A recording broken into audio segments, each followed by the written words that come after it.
अहमदाबाद दुर्घटनेनंतर एअर इंडियाचा कारभार विस्कळीत झाल्याचं चित्र आहे। 12 जूनला दुर्घटना झाली आणि त्यानंतर दुसऱ्या दिवसापासून अनेक फ्लाइट्स रद्द झाल्या, तर काही फ्लाइट्सनी उशिरानं टेक ऑफ केलं। महत्त्वाचं म्हणजे मंगळवारी एकाच दिवशी लंडन आणि पॅरिसला जाणाऱ्या 3 फ्लाइट रद्द झाल्या। पण यामागची नेमकी कारणं काय, यावर प्रवाशांच्या प्रतिक्रिया नेमक्या काय होत्या पाहूया। अहमदाबाद ते लंडन, दिल्ली ते पॅरिस, बंगळुरू ते लंडन। अहमदाबाद विमान दुर्घटनेनंतर एअर इंडियाच्या अनेक फ्लाइट्स रद्द होणं किंवा मग तांत्रिक कारणामुळे उशीर होणं हे प्रकार गेल्या 2-3 दिवसात अनेक वेळा पाहायला मिळालेत।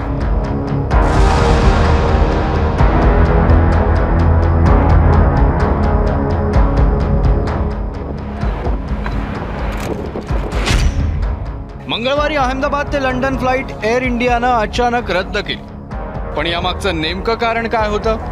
एअर इंडियाचं बोईंग 787 ड्रीमलायनर विमान मंगळवारी दुपारी 1:10 अहमदाबादवरून लंडनला जाणार होतं। मात्र जे तांत्रिक कारणांमुळे हे विमान लंडनला जाण्यासाठी उडालच नाही। हे तांत्रिक कारण म्हणजे या प्रवाशांसाठी हे विमानच खरं तर उपलब्ध नव्हतं, असं आता एअर इंडियाकडनं म्हटलं जात आहे। पण यामुळे प्रवाशांना मात्र प्रचंड मनस्ताप सहन करावा लागलाय। दिक्कतें तो बहुत हो रही है, क्योंकि हमको आप सबको पता है कि फॉरेन में हमको पंचिंग करना ही पड़ता है। जो हमारी वैकेशन फिनिश होवे, जो हमारा जो टाइम डेटा है वो फिनिश हुए, तो हमको पंचिंग करना ही होता है वो दिन पे।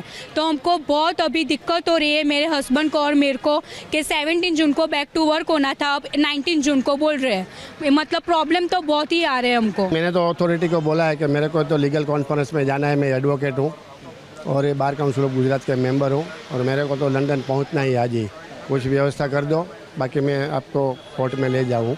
तो मेरे को टिकट की व्यवस्था भी करता है तो मैं तो आज चले जाऊँ दूसरे फ्लाइट में। मगर सभी पब्लिक बहुत परेशान हो गई, बहुत परेशान हो गई। सभी को वापस जाना पड़ेगा। सारे गुजरात में कहाँ से सभी आया, सभी को वापस जाना पड़ा। अहमदाबाद दुर्घटनेनंतर विमान रद्द होण्याची ही पहिलीच वेळ नव्हती, तर याआधी एअर इंडियाच्या अनेक फ्लाइट्स गेल्या 2-3 दिवसात रद्द केल्या गेल्या। मंगळवारी आणखी एक रद्द होणारी एअर इंडियाची फ्लाइट म्हणजे AI-143 दिल्लीहून पॅरिसला उडान करण्याआधी या विमान चाचणीमध्ये काही तांत्रिक समस्या आली आणि ही फ्लाइट देखील रद्द करण्याचा निर्णय हा एअर इंडियाने घेतला। मात्र तिकिटाचे पूर्ण पैसे परत देण्याचं आणि कोणत्याही शुल्काशिवाय फ्लाइट रिशेड्युलिंग करण्याचं आश्वासन एअर इंडियानं दिलेलं आहे। याशिवाय बंगळुरू ते लंडन ही मंगळवारी रद्द झालेली एअर इंडियाची तिसरी फ्लाइट। AI-133 हे विमान दुपारी 2:15 लंडनला निघणार होतं, पण ते शेवटच्या क्षणी रद्द करण्यात आलं।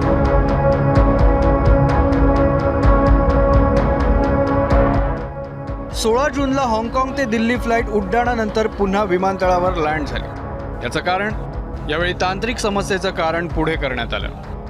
त्याच दिवशी दिल्ली ते रांची फ्लाइटनं टेक ऑफ घेतल्यानंतर पुन्हा विमानतळावर लँड करावं लागलं। याचं कारणही तांत्रिक समस्येमुळे पुन्हा विमानतळावर लँड करावं लागलं।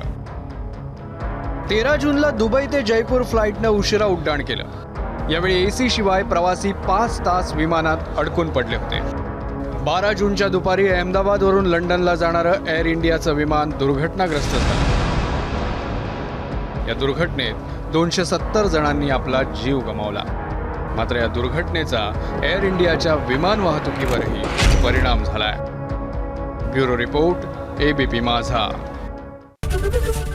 ABP माझा, उघडा डोळे बघा नीट।